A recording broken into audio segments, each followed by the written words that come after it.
برادران ملت اسلامی، السلام علیکم ورحمۃ اللہ وبرکاتہ۔ الحمد للہ وکفا وسلام علی حبیبہ المصطفیٰ، اما بعد فاعوذ باللہ من الشیطان الرجیم، بسم اللہ الرحمن الرحیم۔ ان ینصرکم اللہ فلا غالب لکم وان یخذلکم فمن ذا الذی ینصرکم من بعدہ وعلی اللہ فلیتوکل المؤمنون۔ صدق اللہ مولانا العظیم۔ بارگاہ رسالت معاب صلی اللہ علیہ وسلم میں درود پاک کا ہدیہ پیش کریں۔ اللہم صلی علی سیدنا و مولانا محمد معدن الجود والکرم وآلہ واصحابہ الکرام وابنہ الکریم وبارک وسلم صلاة دائمة سرمدا ابدا۔ اللہ عز و جل قرآن عظیم میں فرماتا ہے، اگر اللہ تمہاری مدد کرے تو کوئی دوسرا غالب آ ہی نہیں سکتا۔ ان ینصرکم اللہ فلا غالب لکم، تم پر کوئی غلبہ حاصل نہیں کر سکتا اگر اللہ تمہاری مدد کرے۔ وَإِن يَخْذُلْكُمْ فَمَنْ ذَا الَّذِي يَنْصُرُكُمْ مِنْ بَعْدِهِ، اور آگے اللہ فرماتا ہے، اور اگر اللہ تمہیں چھوڑ دے یا گرا دے تو کون ہے اس کے بعد جو تمہاری مدد کرے؟ کوئی ہے جو اللہ کے علاوہ تمہاری مدد کر سکتا ہے؟ جب نہیں ہے تو پھر آگے ہونا کیا چاہیے؟ وَعَلَى اللَّهِ فَلْيَتَوَكَّلِ الْمُؤْمِنُونَ، تو مومنوں کو چاہیے کہ وہ صرف اللہ پر بھروسہ کر کے رہیں۔ فتح، نصرت، مدد، یہ سب جو چیزیں ہیں بہت سارے لوگوں کے ذہن و دماغ میں ایسے ہے کہ فوراً آ جانا چاہیے۔ کوئی بھی فتح ہو، کوئی بھی مدد ہو، بغیر تمہارے اسٹرگل کیے ہوئے، بغیر مصیبت اٹھائے ہوئے نہیں ملے گی۔ اگر فتح و نصرت یوں ہی آپ کو روزانہ ملنے لگ جائے تو کیا رسول پاک صلی اللہ تعالی علیہ وسلم مدینہ طیبہ میں بیٹھ کر دعا کرتے تو ساری چیزیں فتح یاب نہیں ہو جاتی؟ آپ صلی اللہ تعالی علیہ وسلم کو بدر میں جانے کی ضرورت کیا پیش آتی؟ احد میں اپنے 70 جوان صحابہ کی شہادت پیش کرنے کی ضرورت کیا پیش آتی؟ اور اسی طرح سے خیبر ہو کہ حنین ہو کہ طائف ہو، کتنی جنگیں ہیں جس میں اپنی جان کی بازی لگائی صحابہ نے۔ سب سے بڑا معرکہ تو کربلا کا دیکھیں آپ، جہاں پورا کا پورا خاندان شہید ہو گیا ہے۔ تو فتح و نصرت بغیر قربانی کے اور بغیر تکلیف کے ایسی ہی آ جائے؟ آج کے زمانے میں ہم سوچ کر کے بیٹھے، ایسا نہیں ہوتا۔ اسلام زندہ ہوتا ہے ہر کربلا کے باہر، اور اللہ کی مدد آتی ہے، یہ بھی نہیں ہے کہ نہیں آئے گی۔ کچھ لوگ مایوس ہوتے ہیں، کچھ لوگ نروس ہو جاتے ہیں اور بھاگنے پر مجبور ہوتے ہیں۔ یہ امتحانات کی گھڑی ہوتی ہے۔ ایک حدیث پاک میں آپ کو بتاتا ہوں، اللہ کے نبی صلی اللہ تعالی علیہ وسلم ارشاد فرماتے ہیں کہ آخر زمانے میں ایک ایسی عظیم جنگ ہوگی ایمان والوں کی اور رومیوں کے درمیان۔ کفار و مشرکین ہیں اور مسلمین ہیں۔ اس کو ملحمۃ الکبریٰ کہا گیا ہے، قیامت سے قریب ہونے والی یہ سب سے بڑی جنگ ہے۔ اسی سے آپ اندازہ لگائیں، اللہ کے حبیب صلی اللہ علیہ وسلم ارشاد فرماتے ہیں کہ اس میں کفار و مشرکین 80 جھنڈوں کے نیچے آئیں گے، اور ہر جھنڈے کے نیچے 12,000 کی فوج ہوگی، جو تقریباً حساب کرنے پر 9,60,000 کی فوج بن جاتی ہے۔ اگر وہ مومنین سے مقابلہ کرنے کے لیے اتنی بڑی فوج ایک جگہ جمع ہوتی ہے تو پھر اس جنگ کا اندازہ کریں کتنی بڑی۔ اس کو الملحمۃ الکبریٰ کہا گیا ہے اس لیے کہ اس میں گوشت کے چھیتڑے اڑیں گے۔ ملحمہ جو کہا گیا ہے عربی میں کہ گوشت کے ٹکڑے ٹکڑے دیکھے جائیں گے، اس قدر اس میں جانے جائیں گی۔ اس جنگ کے متعلق جو اللہ کے حبیب صلی اللہ علیہ وسلم نے پیشین گوئی کی ہے، جو پہلے سے خبر دی ہے، وہ کیا ہے؟ فرمایا کہ پہلا دن جب ہوگا مقابلہ کا تو اس میں مسلمانوں کی جماعت میں تعداد کتنی ہوگی یہ تو نہیں بتایا گیا۔ کفار و مشرکین کے تو بتا ہے کہ 80 جھنڈوں کے نیچے آئیں گے، لیکن مسلمان اور مومنین جو لڑ رہے ہیں ان کی تعداد کا کوئی علم نہیں ہے ہمیں، لیکن یہ پتا ہے کہ ان میں سے 1/3، ایک پوری جماعت کا 1/3 حصہ میدان چھوڑ کر بھاگ جائے گا۔ جنگ میں سے وہ میدان چھوڑ کر بھاگ جائیں گے جب اتنی شدت کی چیز ہو رہی ہو، مصیبت آ گئی ہے، تکلیف آ گئی ہے۔ ایک تہائی میدان چھوڑ کر بھاگ جائیں گے. اور ان پر کیا فرمایا حضور پاک صلی اللہ علیہ وسلم فرماتے ہیں وہ دنیا کے روئے زمین کے بدترین لوگ ہوں گے, ان کی توبہ بھی قبول نہیں ہوگی. وہ سب سے بدترین لوگ ہوں گے, پیٹھ دکھا کر جو نکل چکے.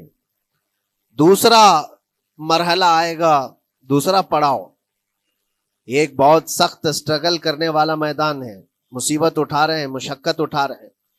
دوسرا دن ایسا ہوگا کہ مومنین کی جماعت کا 1/3 ایک تہائی حصہ شہید ہو جائے, قتل ہو جائیں گے. سوچو یہ بہت بڑی بات ہے. یہ دونوں چیزوں پر میں آج آپ سے گفتگو کرنا چاہتا ہوں. ایک تہائی حصہ میدان چھوڑ کر بھاگ جا رہا ہے اور ایک تہائی حصہ قتل ہو گیا, شہید ہو گئے. بچے کتنے ہیں؟ 1/3. لاسٹ میں ایک تہائی حصہ بچا ہے. یعنی ایک میں اگر 3 پارٹ کریں تو 2 پارٹ تو ختم ہو گئے, ایک پارٹ بچا ہے. اور اللہ کے نبی صلی اللہ علیہ وسلم فرماتے ہیں اللہ رب العزت اس آخری تہائی حصے کو فتح مبین عطا فرمائے گا. فتح تو ہے ان کی, فتح ہوگی ان کی, لیکن جو حصہ بچا ہوگا وہ اخیر کا 1/3 حصہ ہوگا. اب اس پر مجھے عرض یہ کرنا ہے, مومنوں کو اگر فتح دیکھنا ہے, اللہ کی نصرت اور مدد دیکھنی ہے, تو یہ 2 چیزیں تو برداشت کرنی پڑیں گی. کون سی؟ پہلی چیز اپنوں کا چھوڑ کر بھاگ جانا, اور دوسرا اپنوں کا اپنے سامنے مر جانا. یہ دونوں چیزیں ہمیں دیکھنا پڑے گا. بہت سارے ایسے ہوں گے جو چھوڑ کر جا چکے ہوں گے, دامن چھڑا رہے ہوں گے, بھاگ چکے ہوں گے, اور کچھ وہ ہوں گے جو لڑتے لڑتے اپنی جان دے چکے ہوں گے. یہ دونوں بھی بہت سخت مسئلے ہیں میرے عزیزوں. انسان کو یہ پگھلا دیتی ہیں چیزیں. اگر آپ کو ایسا لگے کہ میرے اپنے جاننے والے لوگوں میں سے کچھ لوگ مجھے چھوڑ کر بھاگ جا رہے ہیں, تو یہی انسان ٹوٹ جاتا ہے, اس کے دل کی کیفیت بدلنے لگ جاتی ہے. وہ پھر مایوسی کا شکار ہونے لگتا ہے. میری جماعت میں 100 لوگ تھے, 90 تو بھاگ رہے ہیں, 10 کیا کریں گے؟ اس کا اندر سے جو عزم تھا, حوصلہ تھا, وہ ڈاواں ڈول ہونے لگ جاتا ہے. اپنوں کا چھوڑنا یہ بہت بڑی آزمائش ہوتی ہے. وہ کسی بھی میدان میں آپ دیکھ لیں, کسی بھی میدان میں اپنے لوگ اگر چھوڑ دیتے ہیں تو یہ اس کے لیے آزمائش ہے بہت بڑی. اور دوسری آزمائش تو یہ ہے, بچے آدھے تھے, اس میں سے تو آدھے انتقال کر گئے. کبھی میرا عزیز دوست, کبھی میرا عزیز مشورہ دینے والا مشیر, کبھی بہت زیادہ مجھے سپورٹ کرنے والا, ایسے لوگ جب انتقال کرنے لگ جائیں تب پھر آدمی پھر ٹوٹ جاتا ہے. کچھ تو بھاگ گئے اور کچھ تو قتل ہو گئے. میں کیا کروں گا میرے عزیزوں؟ جو اخیر میں بچنے والے لوگ جو ہوتے ہیں نا, وہ معمولی نہیں ہیں. وہ اللہ کی ذات پر سب سے زیادہ توکل کرنے والے لوگ ہیں. ان کو کوئی چیز ہٹا نہیں سکتی. اپنوں کی بے وفائی بھی ان کے قدموں میں لرزہ نہیں لاتی, اور اپنوں کا انتقال ہو جانا بھی ان کے حوصلوں کو نہیں توڑتا. تبھی جا کر کے اللہ تعالیٰ انہیں فتح مبین عطا فرماتا ہے. اور یہ چیز ملحمت الکبریٰ میں دیکھی جانے والی تھی, دیکھی جانے والی تھی, جو قیامت کے قریب ہونے والی جنگ ہے. لیکن میرے عزیزوں, آج ہم نے اپنی آنکھوں سے یہ مشاہدہ کیا ہے غزہ کی سرزمین پر, فلسطین میں 15 مہینے کے بعد آج صہیونی حکومتیں اور یہودی غاصب حکومتیں صلح کرنے پر اور ایگریمنٹ کرنے پر مجبور ہو گئی. دنیا ان کے منہ پر تھوک رہی ہے, تم 50,000 سے زیادہ لوگوں کو قتل کر کے صرف 200 لوگوں کو چھڑانے کے لیے آج بھی فتح کا جشن منا نہیں پا رہے ہو, بلکہ پھر جھک کر کے ان کے ساتھ معاہدہ ایگریمنٹ کرنے پر مجبور ہو.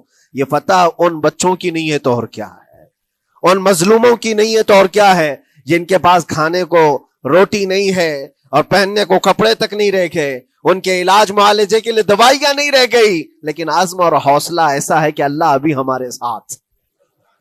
میرے عزیزوں, ان کے توکل اور ان کے عزم کے متعلق یہ صرف اور صرف اخبار کی باتیں نہیں ہیں, سوشل میڈیا کی باتیں نہیں ہیں. مخبر صادق رسول کریم صلی اللہ علیہ وسلم نے 1400 سال پہلے ہی بشارت دی تھی. اللہ کے نبی صلی اللہ علیہ وسلم فرماتے ہیں کہ دمشق کے ابواب یا پھر بیت المقدس کے آس پاس رہنے والوں میں ایک جماعت ہمیشہ قیامت تک ایسی رہے گی جو حق کے لیے لڑتی رہے گی. حضور پاک صلی اللہ علیہ وسلم فرماتے ہیں حق کے لیے وہ لڑتی رہے گی، قیامت تک ایک جماعت ہوگی. اور ان کی فضیلت میں میرے آقا فرماتے ہیں کہ ان لا یضرهم خذلان من خذلهم، ان کو دھوکہ دینے والوں کا دھوکہ ان پر کچھ اثر نہیں کرے گا، یا پھر ان کو چھوڑ دینے والے یا ان کی بات نہیں کرنے والے، یہ سب چیزیں ان کو کچھ بھی ضرر نہیں پہنچائیں گی. میں اس سے قبل اسی مسجد میں آپ کے پاس اس حدیث کو دہرا چکا ہوں، بیان کر چکا ہوں. اللہ کے نبی صلی اللہ علیہ وسلم فرماتے ہیں ان کو کوئی چیز نقصان نہیں پہنچائے گی، دھوکہ دینے والوں کی دھوکہ دڑی ان کا کچھ نقصان نہیں پہنچائے گی. آپ ہو سکتا ہے سوال کریں، عمارتیں ٹوٹ کر راکھ میں بدل گئی، ہزاروں بچے قبروں میں سو گئے، کتنی عورتیں بیوہ ہو گئیں، کتنوں کے گھر اجاڑے گئے، کتنوں کے ہاتھ پیر توڑے گئے ہیں، بمباری میں وہاں پر کون صحیح سلامت رہا، 2 لاکھ کے قریب لوگ متاثر ہوئے، اور مولانا آپ کہتے ہیں حضور نے فرمایا حدیث میں ان کو کچھ نقصان نہیں ہوگا. یہ نقصان نہیں ہے تو اور کیا ہے؟ ہو سکتا ہے آپ کے ذہن میں یہ سوال گردش کر رہا ہو، آپ بار بار یہ سوچ رہے ہوں گے اللہ کے نبی نے فرمایا ان کو کوئی چیز نقصان نہیں دے گی، دھوکہ دینے والوں کی دھوکہ دڑی سے ان کا کچھ بگڑے گا نہیں. اتنا تو بگڑ چکا، پورا راکھ میں بدل گئے، علاج کرانے کے لیے دوائی تک نہیں ہے، تو پھر کیا؟ اللہ کے نبی نے کیا فرمایا کہ ان کو نقصان نہیں پہنچے گا، ان کو ضرر نہیں ہوگا. پھر یہ ساری تکلیفیں اور یہ ضرر کیا ہے؟ میں بتاتا ہوں میرے عزیزوں، جسم کا نقصان، جان کا نقصان، مال کا نقصان، جائیداد کا نقصان، یہ اللہ کے نبی نے نہیں فرمایا. یہ نقصانات مومن کے لیے کوئی معنی نہیں رکھتے. اگر ایمان سلامت ہے تو پوری کائنات سلامت ہے، اور یہ اللہ تبارک و تعالیٰ نے آج تک ان کے ساتھ رکھا ہے. ان کا ایمان محفوظ ہے، ایمان موجود ہے، جس کی وجہ سے یہ سارے نقصانات کچھ معنی نہیں رکھتے. اس لیے کہ یہ تکلیفیں، یہ جو ساری مصیبتیں آئی ہیں، اس پر تو اللہ تعالیٰ نے اجر عظیم کا وعدہ فرمایا ہے، اجر عظیم کا وعدہ فرمایا ہے. ہاں اگر ایمان ہی چلا جاتا تو پھر کون سی جنت ملتی، کون سی خوشبو جنت پاتے؟ کچھ نہیں ہوتا. ایمان سلامت ہے، جس کی وجہ سے انہیں دنیا میں بھی اللہ سرخروئی عطا فرمائے گا. ایک بھی جگہ سے کہیں ان نہتے مسلمانوں کو جو غریب مظلوم ہیں اور ٹوٹے پھوٹے ہاتھوں اور ٹکڑے پہنے ہوئے بچے ہیں، ان کو کوئی یہ نہیں کہتا کہ یہ ظالموں کے لوگ ہیں، بلکہ ہر کوئی یہ کہتا ہے ایک ظالم کے خلاف جس کے پاس دنیا کے سارے آئٹم پاور ہیں، لیکن یہ نہتے بچے کھڑے ہیں، دعائیں بھی ان کے ساتھ ہیں اور رحمت الہی بھی ان کے ساتھ ہے. سلام ہے ان غزہ کے مظلومین کو. اور وہاں تو بچے، مرد تو مرد، عورتیں. آپ نے سنا ہوگا ان جوان لڑکیوں کا، میں نے دیکھا تھا، وہ کہہ رہی تھی کہ ہم رات کو برقع پہن کر کے اور رات کو ہم حجاب پہن کر کے سو جاتی ہیں، اس لیے کہ بمباری میں جب گھر تباہ ہو جاتے ہیں، صبح لوگ لاشیں اٹھانے آتے ہیں تو کہیں ہم بے پردہ لاشوں میں نہ مل جائیں. سلام ان بہنوں کو. آج وہ عورتیں سبق لیں ان سے جن کو اللہ نے ہر طرح کی نعمتیں دی ہے.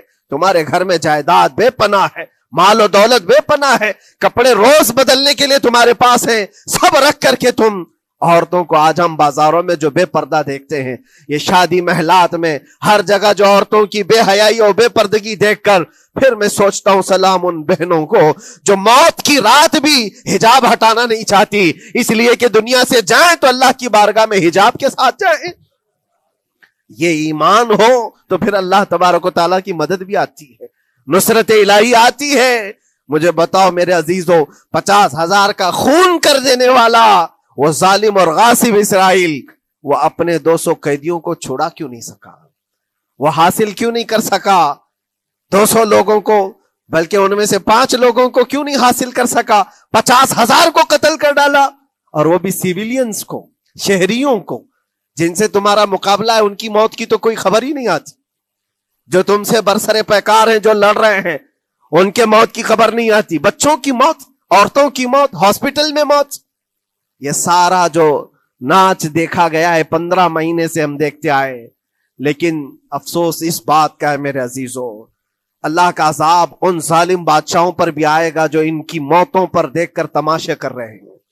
وہ اپنی عیاشیوں میں مصروف ہیں، وہ اپنے عیش قدوں میں شراب نوشی اور کباب خوری پر مصروف ہیں، اور ان بچوں کی تڑپتی ہوئی لاشوں پر وہ اپنی کرسیاں سجائے بیٹھے ہیں. وہ عرب کے ظالم بادشاہ کہاں ہیں جن کے گھروں میں سونے کے ٹوائلٹ بنائے گئے ہوں، جو سونے کی کرسی پر بیٹھ کر کے حکومت اور تخت بچھاتے ہوں، میرے عزیزو ان کی بھی پکڑ آنے والی ہے، آپ انتظار کرو، کیونکہ اللہ تعالیٰ قرآن میں فرماتا ہے وَسَيَعْلَمُ الَّذِينَ ظَلَمُوا أَيَّ مُنْقَلَبٍ يَنْقَلِبُونَ، ان قریب ظلم کرنے والے یہ پہچان لیں گے کہ اللہ ان کو کس پلٹی میں گرائے گا، وہ کس پلٹی میں، کس کھائی میں جا کر کے گریں گے۔ اندازہ کرو، ظالم صرف وہی نہیں ہے جو بمباری کرتا ہے اور قتل عام کرتا ہے، ظالم وہ بھی ہے جو تماشائی بن کر کے لوگوں کا سپورٹ کرتا ہے، ان لوگوں کو سراہتا ہے جو ظلم کر رہے ہیں۔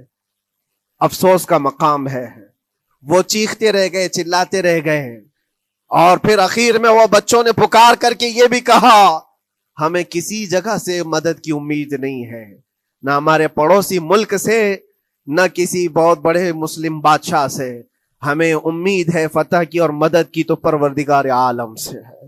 اور یقیناً مومنوں کے لیے اللہ نے یہی فرمایا وَعَلَى اللَّهِ فَلْيَتَوَكَّلِ الْمُؤْمِنُونَ، اور مومنوں کو چاہیے کہ صرف اللہ ہی پر بھروسہ کریں۔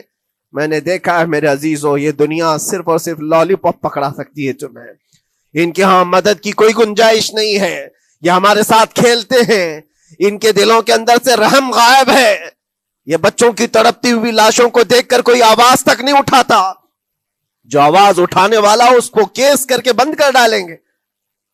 جو بھی اگر مظلوموں کے لیے آواز اٹھائے، ان کا پرچم لہرائے، تو کتنے تو یہاں پر FIR ہو گئے، بند کر دیے گئے۔ کیوں؟ مظلوموں کے لیے آواز اٹھانا کیا یہ ہمارا رائٹ نہیں ہے، ہمارا حق نہیں ہے؟ تم ظالموں کے لیے علل اعلان بات کر سکتے ہو، ہم مظلوموں کی بات بھی نہیں کر سکتے؟ کیسی بات ہے میرے عزیزو، ہم جس دنیا میں جی رہے، اسی لیے میں آپ سے کہتا ہوں اٹھو وہ گھر نہ حشر نہ ہوگا پھر کبھی، دوڑو کہ زمانہ چھال اپنی چل گیا، قوت عشق سے ہر پست کو بالا کر دو، دہر میں نام محمد سے اجالا کر دو۔ تمہارے پاس طاقت و قوت نام کی کوئی چیز ہے تو وہ ایمانی طاقت ہے، باقی کوئی چیز، کوئی طاقت و قوت تمہاری مدد نہیں کرے گی۔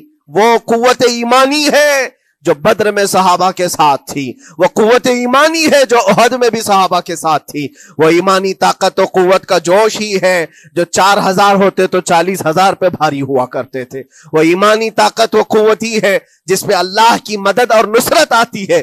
آج مومنو، آپ سب سے زیادہ اللہ پر توکل کرو، اللہ پر بھروسہ کرو۔ میں نے دیکھا ہے میرے اپنے معاملات میں 8 مہینے تک میں اسٹرگل کرتا رہا، پل پل دیکھتا رہا، اور ایسی زمین پر مجھے لٹایا جاتا جہاں فرشی بھی نہیں ہے، پتھروں کی زمین پر لیٹ لیٹ کر کے ہماری کمر ٹوٹنے پر آتی۔ اس وقت لوگ یہ کہتے فلاں کی طرف سے مدد آ جائے گی، فلاں کی طرف سے مدد آ جائے گی، ہم نے یہ لائن بھی لگا دی ہے، یہ سورس بھی لگا دیا ہے، ہر طرف دیکھتا رہا، اخیر میں پھر یقین ہوا مدد کہیں سے نہیں، میرے پروردگار سے ہی آئے گی۔ اللہ ہی مدد کرتا ہے مومنوں کی، بس یہ ہے کہ صبر ضروری ہے اور تھوڑی مصیبت اٹھانا ضروری ہے، اس لیے کہ مزاج ہے اسلام کا، اسلام زندہ ہوتا ہے ہر کربلا کے بعد۔ اپنی قربانیاں دو اور قربانیاں ضائع نہیں ہوتی، رنگ لائیں گی، ہماری شہادتیں رنگ لائیں گی، ان بچوں کی شہادتیں رائے گاہ نہیں جائیں گی جو 40,000 کے قریب شہید ہو چکے ہیں، وہ رنگ لائے گی۔ فتح بیت المقدس کے لیے ان کی قربانیاں، ان کی شہادتیں ایک عظیم باب بن کر کے نکلیں گی، ایک عظیم دروازہ بن کر کے نکلیں گی۔ آپ انتظار کرنا، وہ دن قریب آ رہا ہے جس کے متعلق میرے مصطفیٰ نے بشارتیں دی ہیں۔ ایک وقت وہ آئے گا جب امام مہدی کا ظہور ہوگا اور صرف پرچم اسلام لہرائے گا، وہ دن آئے گا، یہ قربانیاں ضائع نہیں جائیں گی میرے عزیزوں۔ اور اللہ کریم نے قرآن میں فرمایا، آپ لوگ ڈرتے ہوں گے مولانا پھر سے یہ ساری چیزیں بول رہے ہیں، ان کو برا لگے گا، ان کو برا لگے گا، بہتوں کو برا لگے گا، یہ میری بات نہیں، قرآن کہتا ہے وَلَوْ كَرِهَ الْكَافِرُونَ وَلَوْ كَرِهَ الْمُشْرِكُونَ۔ اللہ قرآن میں فرماتا ہے یریدون لیطفئوا نور اللہ بافواہہم، لوگ تو چاہتے ہیں اللہ کے چراغ کو اپنے منہ کے پھونکوں سے بجھا دیں، اللہ کے چراغ کو اپنے منہ کے پھونکوں سے بجھا دیں۔ اللہ کا چراغ اسلام ہے، اللہ کا چراغ یہ قرآن ہے، اللہ کا چراغ رسول پاک کی ذات ہے، اور ظالم یہ چاہتے ہیں اپنے منہ کے پھوکوں سے اس چراغ کو بجھا دے، اور قرآن کہتے ہیں واللہ متم نورہ، اللہ تعالیٰ اپنے نور کو، اپنے چراغ کو مکمل کر کے رہے گا اور پوری دنیا میں غالب آ کر رہے گا۔ آخر میں یہ جملہ اللہ نے فرمایا، اگرچہ کافر یہ بات ناپسند کرتے ہوں، اگرچہ مشرک یہ بات ناپسند کرتے ہوں، میں نہیں کہہ رہا، اللہ کہہ رہا ہے، یہ بات تو بری لگے گی ہی۔ ایسا کیوں بولتے ہیں؟ اس لیے کہ یہ ہونے والا ہے جو قرآن نے کہا۔ یاد رکھو، زمین اوپر جا سکتی ہے، آسمان نیچے آ سکتا ہے، لیکن میرے رب کا فرمان کبھی ٹل نہیں سکتا۔ جو قرآن نے کہا ہے وہ ہو کر رہے گا، اور اسی پر ایمان ہم سب مومنوں کی شان ہے، ہم سب مومنوں کی شان ہے۔ بس آپ کے لیے ذمہ داری یہ ہے، آؤ ان برائیوں کی وادیوں سے جس میں پڑے ہوئے ہو، نوجوانوں سے میں گزارش کرتا ہوں، تمہاری نمازوں کا حساب کر لو، تمہارے اپنے اعمال کا حساب کر لو۔ اللہ کی مدد کو پکارتے ہو تو یقیناً اپنے چہرے صاف تو کر لو، اپنے دلوں کو پاک تو کر لو، اپنے اعمال، اپنی پیشانیوں کو مسجدوں کے سجدوں سے سجا تو لو۔ پھر مانگنے میں تمہیں ایک مزہ بھی آئے، ایک لطف بھی آئے، رحمان کی بارگاہ میں ہاتھ اٹھائیں تو آپ کو لطف بھی آئے، اپنے لیے بھی اور مظلومین کے لیے بھی مانگنے میں مزہ تو آئے۔ لیکن جب آج ہاتھ اٹھاتے ہیں تو پھر یہ دل میں بات آتی ہے، فجر تو قضا کر کے سویا تھا، عشاء تو پڑھا نہیں تھا، اور میرے حالات یہ ہیں، حرام کھایا ہوا ہے، کسی کا مال غصب کیا ہوا ہے۔ ان تمام معاملات کو لے کر کس طرح سے ہاتھ اٹھاؤ گے اللہ کی بارگاہ میں؟ پہلے اپنے آپ کو پاک کر لو میرے عزیزو۔ جب صاف ستھرے ہو جاؤ تو پھر اللہ کی مدد بھی آئے گی۔ اس لیے کہ دنیا میں ہم نے دیکھا ہے، صاف پیالہ لے کر کے آؤ گے تو دودھ بھی ڈالا جا سکتا ہے اور مٹھائی بھی دی جا سکتی ہے، لیکن پیالے میں ہی کیچڑ بھر کر کے لاؤ تو دودھ دینے والا کیا اس میں دودھ ڈالے، اور مٹھائی دینے والا کیا اس میں مٹھائی ڈالے۔ یہ تو دنیا والوں کا دستور ہے، بلا تشبیہ و بلا تمثیل۔ اپنے پاک دلوں کو لے کر اللہ کی بارگاہ میں جاؤ تو فوراً تمہارے لیے مدد بھی آ جائے، فوراً مدد بھی آ جائے۔ اللہ کریم ان غزہ کے نہتے اور مظلوم مسلمانوں کی فتح کو سدا قائم و دائم رکھے، اور ان کے ٹوٹے پھوٹے بکھرے گھروں کو اللہ تعالیٰ پھر سے آبادی عطا فرمائے، ان کے کمزوروں کو مولا طاقت و قوت عطا فرمائے، ان کے شہیدوں کو مولا اجر عظیم نصیب فرمائے، ان کی بیواؤں کو مولا صبر جمیل عطا فرمائے، ان کے یتیموں کو مولا طاقت و قوت عطا کرے، ان کی مسجدوں کی آواز اور ان کی گونج کو مولا پھر سے بلندی عطا فرمائے، اور ان کے صبر اور ان کے استقامت اور ان کے حوصلے کو مولا پورے دنیا کے مومنین کے دلوں میں قائم عطا فرمائے۔ ان کے ہر طرح کے حوصلے، ان کے صبر اور ان کے مجاہدانہ استقلال کو مولا ہم سب کے لیے ذریعے نجات عطا فرمائے۔ ہماری نسلوں کے لیے اللہ تعالیٰ ایک سبق آموز حکایت عطا فرمائے۔ مولا کریم تیرے دربار میں دعا ہے، ہم سب کو بزدلوں کی جماعت سے نجات عطا فرما۔ مولا ہم کو منافقین اور مشرکین اور کافرین کے وسوسوں اور ان کے تمام فتن و شرور سے محفوظ فرما دے۔ ہم سب کو ظالموں کے ظلم سے بچا، فتینوں کے فتنے سے بچا، شرین کے شر سے بچا، حاسدین کے حسد سے بچا، جلنے والوں کی جلن سے محفوظ فرما۔ خدایا قدیر و جبار، آخری سانس تک ہمارے ہاتھوں کو غیروں کے سامنے پھیلنے سے محفوظ فرما دے۔ تو اپنا اور اپنے حبیبوں کا محتاج بنائے رکھ۔ وآخر دعوانا ان الحمدللہ رب العالمین۔ السلام علیکم۔